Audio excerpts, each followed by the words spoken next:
ఇంచుమించు ఉదయం 4 చిల్లర టైంలో గనిశెట్టి గంగాధర్ అనే వ్యక్తి ఒక ట్రాక్టర్ మీద వస్తూ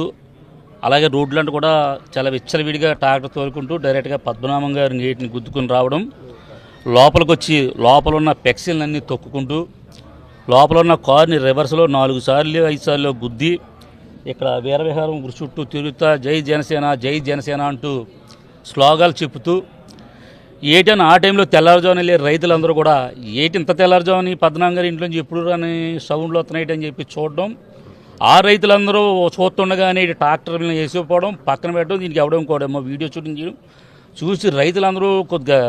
సడన్గా కూడా ఎవడం చేయాలంటే చేయలేరు కదా, పట్టుకోవాలంటే పట్టుకోలేరు, ఏం జరుగుతుందని కూడా కొద్దిగా భయభ్రాంతులు రైతులు కూడా. రైతులందరూ 10 మంది 20 మంది ఉంటారు కదా, ఒకరు 2 3 అలా వెళ్తూ ఉంటారు. వాళ్ళందరూ కూడా ఒక గంట కూడా వాళ్ళు ఆశ్చర్యంలో మునిగిపోయి సడన్గా నాకు ఫోన్ చేయడం జరిగింది. 5:30 5